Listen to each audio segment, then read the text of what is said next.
Carthage and Rome, initially equal in power, were destined for conflict. The Carthaginians, based in North Africa, dominated the Mediterranean on the south, with colonies across Africa and into Spain. Rome was beginning its ascent at the same time, engulfing most of Italy and beginning to expand its power to the west. Carthage was known for its naval power, but the existence of the large and magnificent port of Carthage, described in detail by the Greek historian Appian, remained shrouded in mystery for centuries. It was only in 1974 that archaeologists were able to conclude that the port was near modern-day Tunis. This is what the tremendous harbor of Carthage looked like at that time. Ships would return from the sea into two pier areas, one for commercial ships and one for military. Carthage's modern, fearsome warships gave them uncontested dominion on the seas. Rome, on the other hand, was powerful on land.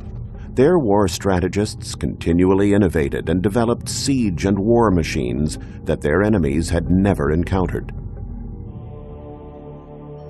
It would have been easier for Carthage to attack Rome by sea.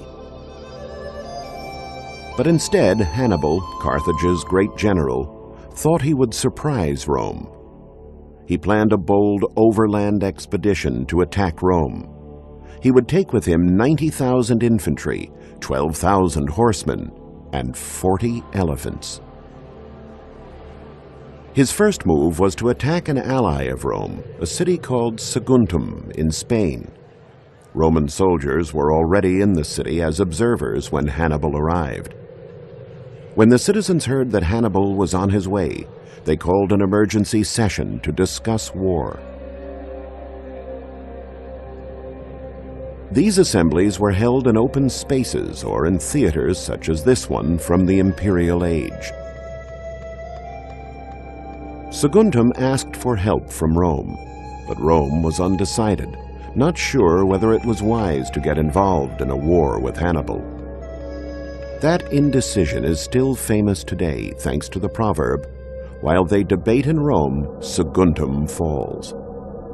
The city held out for 8 months against Hannibal's siege, but it was finally overrun and destroyed in 218 BC.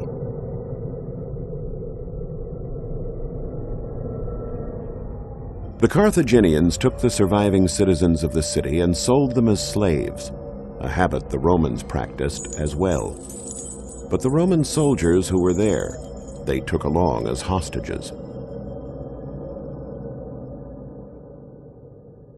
When archaeologists started excavating in the Carthaginian region, from northern Africa to Spain and Sardinia, they found a great quantity of objects. Some decorative, such as these colorful glass pieces, and jewelry like this, and others whose meaning was unclear. It took archaeologists years of work and hundreds of comparisons to objects of various sites to figure out that they were almost all amulets or good luck charms. To ward off evil, there were the smirking masks. While to protect against snakebite or scorpion stings, big dangers in northern Africa, there was the path pateko. The hands of these statuettes try to indicate to the gods the position of the pain.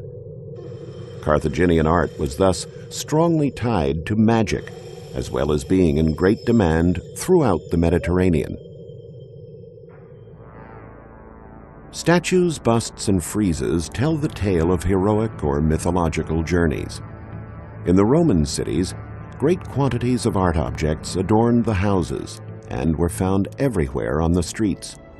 Some were copies of Greek masterpieces, but most portrayed Roman subjects.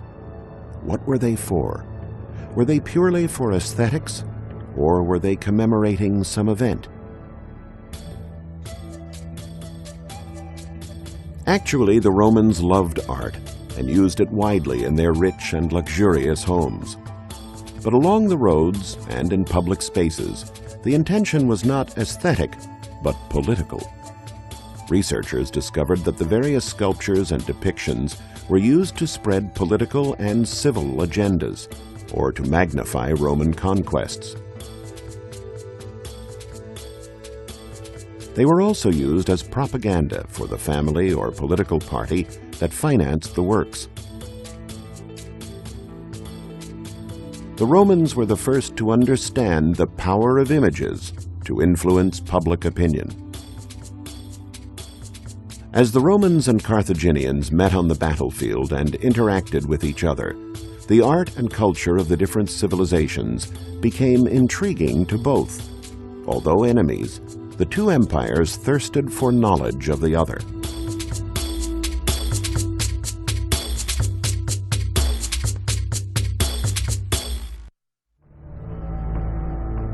After sweeping through Spain, the powerful Carthaginian army advanced into France, to the banks of a deep and wide river, the Rhone. The elephants, the Sherman tanks of Hannibal's army, who were able to rout any enemy that dared to get in their way, refused to get their toes wet, in spite of their usual obedience to their masters. How then could they get these animals across the river? The writer Polybius revealed Hannibal's simple but ingenious solution. Hannibal built a floating pier of rafts anchored at one end to large boats and at the other to strong trees. He then had the rafts covered with soil to fool the animals. Two females calmly walked out onto the pier, and all the males followed. When all the elephants were afloat, Hannibal had the moorings cut, so the rafts started moving toward the other side. The elephants were filled with fear as they saw the bank receding, but soon quieted down and made it across. Hannibal was on his way to Rome. But one major obstacle stood in his way: the Alps. Getting through the Alps was an enterprise no one had ever attempted. Along the way, amidst blistering snowstorms and dangerous precipices that dropped thousands of feet, Hannibal lost half of his army and half of his animals. But he did it. Arriving on the other side, he took the Romans completely by surprise.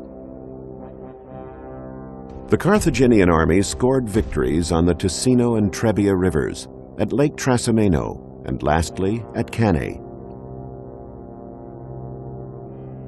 Many Italian cities betrayed Rome to ally themselves with Hannibal, including Capua.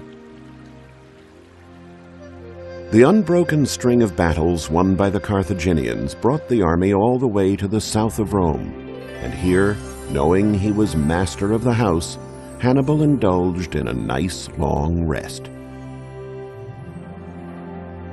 He must have enjoyed the lush countryside and the natural beauty that the south of Italy has to offer, and he indulged in learning about Roman customs and the Roman people. The Romans as well were learning about their neighbors from the south, their lifestyle, their habits, and customs.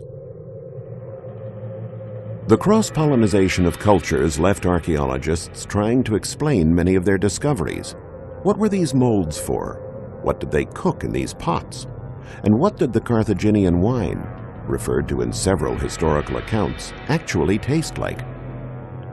Studies and comparisons among various references and relics helped us discover that the Carthaginians were master confectioners, or makers of sweets, and that these molds were used to decorate their candies.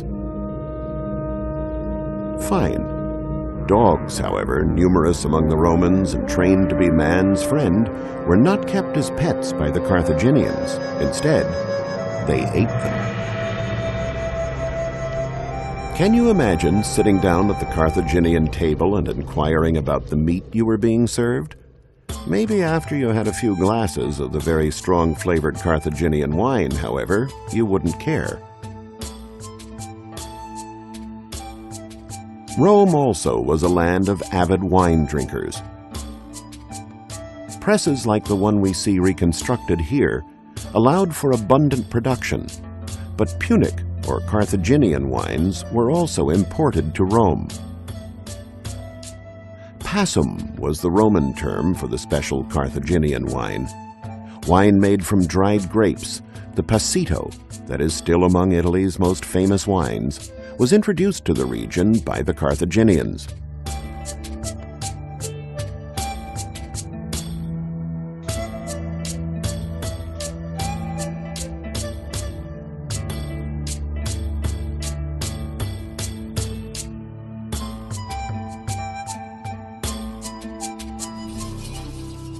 The Bardo Museum in Tunis has the world's largest collection of Carthaginian objects. Necklaces, pins, brooches, rings, and buckles to beautify the Punic women. Mirrors, variously shaped ointment jars, and combs were everyday objects for enhancing the feminine allure of both Carthaginian and Roman women.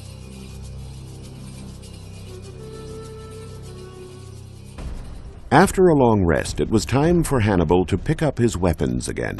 Rome, feeling safe within its walls, waited. Hannibal wanted to show the Romans that he could reach their gates without difficulty, and he did. He set up camp at the doors to the Eternal City, waiting for some sign from destiny. If Hannibal had entered Rome, he would have seen the people offering sacrifices before the temple of Jupiter Capitolinus on the Capitoline Hill. This is how it probably looked in all its ancient splendor. The rectangular temple was 260 feet long and 180 feet wide. It was the largest temple of all those built in the Italic Etruscan period. It was built by the Tarquins, kings of Etruscan origins, who governed Rome at the end of the monarchic period. The temple dates back to the 6th century BC and was a colossal work for that time. It was a symbol of Roman power for centuries and served as a model, even in the imperial epic, throughout the provinces taken over by Rome. Its grandeur is exemplified by the columns, nearly 65 feet tall, laid out in 6 lines, and by the decorations on the facade that were covered with terracotta medallions painted in a variety of colors.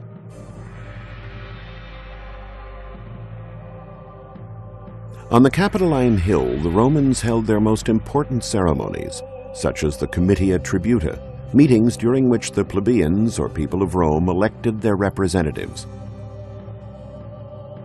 In addition, victorious generals returning from battle would celebrate with a solemn sacrifice in front of the temple.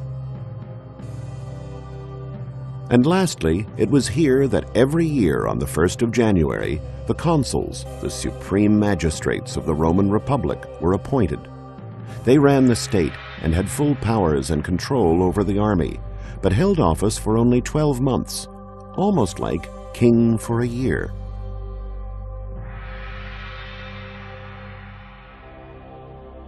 These 2 temples, on the other hand, not far from each other, were devoted to the business or commercial aspects of Rome at that time.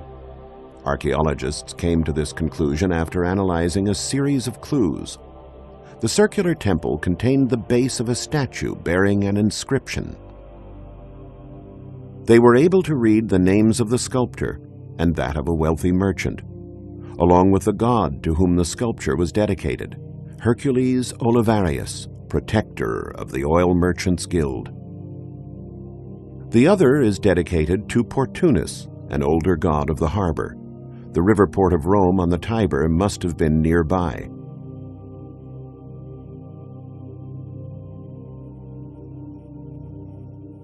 Outside the city, Hannibal stared at walls protecting the city that looked more difficult to overcome than the Alps. These walls date to the 4th century BC and are called the Servian walls. They were built using the top-edge technique, whereby one stone is set on its side and the next one on its edge. This system allowed them to construct a wall over 30 feet high and 13 feet thick. Stretching almost 7 miles, the walls enclosed an area of over 1,000 acres, The Romans felt they needed them that strong after a bad experience with the Gauls who had made it into the city. These walls gave the Romans a sense of security, and they didn't seem terribly concerned about Hannibal's presence. In writings from those days about the siege, it states that the land on which Hannibal had set up camp just outside of the city was sold while he was there, and its value didn't even decrease, meaning that someone expected it to be vacated soon. The massive walls and the strength of the Roman army behind them ended up discouraging Hannibal, who had no sophisticated war machines with which to attack the city. The Carthaginian leader also realized that he had made a tactical error by leaving behind several cities that were still faithful to Rome and ready to intervene in her defense. Hannibal withdrew, and as a gesture of goodwill that was unexplainable for someone whom many portrayed as a barbarian, set free his prisoners. The Roman soldiers who were his captives for 7 full years entered a festive Rome as free men.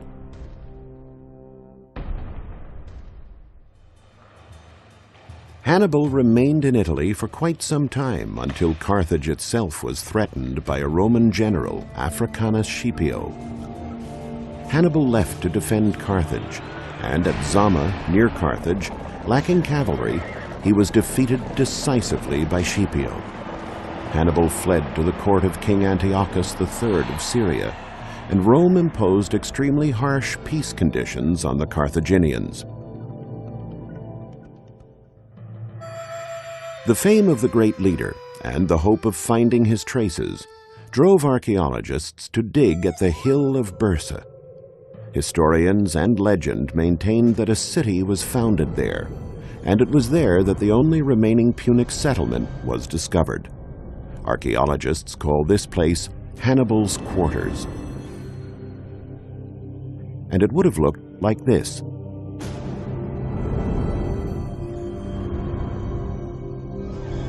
Since Rome had now routed another enemy, it was business as usual in the city, and that meant the daily offering of sacrifices to the gods. Religious functions were held in front of temples containing statues portraying the gods. This huge temple was divided into 3 separate areas called cellas, each one devoted to a particular divinity. The most important and grandiose was dedicated to the king of the Roman Olympus, Jupiter. Because of his supreme position, his cella was in the middle, and his portal was larger than the others. The 2 cellas on either side had lower and narrower portals, indicating to worshippers that they housed lesser gods. The cella on the left was dedicated to Jupiter's wife, known to the Romans as Juno. She protected women, marriage, and fertility, thus guaranteeing the propagation of the Roman race. The other cella, on Jupiter's left, is dedicated to Minerva, goddess of science and literature, protector and custodian of the city of Rome. The 3 gods were the most widely worshipped in the Roman Olympus, and, thanks to the practical spirit that characterized the Romans even when it came to religion, they were all gathered in one place. Thousands of pounds of precious incense were offered throughout the Roman Empire to these 3 gods, the Capitoline Triad. On the other side of the Mediterranean, in Carthage, the Punic religion encompassed more intimate and mysterious aspects. The Carthaginian gods, more than being human-like figures, represented mysterious forces that were invigorated when nourished by the sacrifice of living blood. In 1921, during a clandestine dig, a tomb raider found this stone slab, or stele. It portrays a priest with a child in his arms. It would soon be famous throughout the world, triggering a debate that has continued to this day. Archaeologists began excavating where the stele had been found, and found other steles, urns, ashes, and bones of children. They had uncovered the Tophet of Carthage, the world's largest children's cemetery. But was it a cemetery or a place of sacrifice?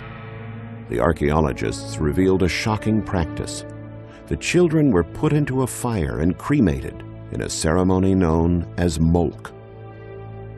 Diodorus Siculus, a Greek historian, tells us that the Carthaginians offered their own live children to the gods.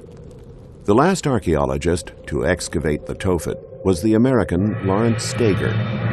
Using the context in which the urns were found and various historical sources, including the Bible, he reached the same conclusion, that the sacrifices really occurred.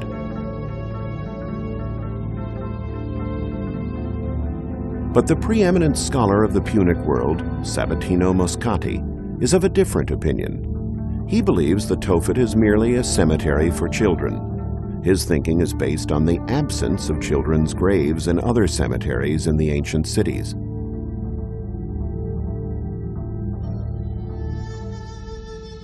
Carthage itself was burned to the ground during the Third Punic War in 146 BC. But the Romans eventually rebuilt the city, culturally harmonizing it with their own tastes. It became the number 2 city in the Roman Empire. On the Bursa Hill, an immense basilica was built, whose thick colonnade is still standing. Wealthy Romans new to Africa built magnificent villas on the slopes leading down to the sea.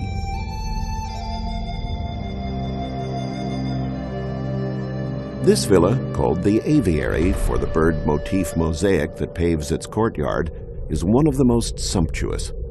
The reception hall is paved in marble, and it includes a garden theater, complete with stage and stalls. The Romans brought their architecture to Carthage, along with their games, their art, and their elegant lifestyle that today still shines with a rare beauty. The Carthaginian civilization, 1,000 years older than Rome, more or less disappeared into the history books, though a few traces can still be found throughout the Mediterranean basin. It was the Romans, however, who emerged victorious and passed their culture on to posterity. A culture, however, that contains a wealth of indelible contributions from the Carthaginians. Little did Hannibal know that his legacy was to help in this cross-cultural exchange.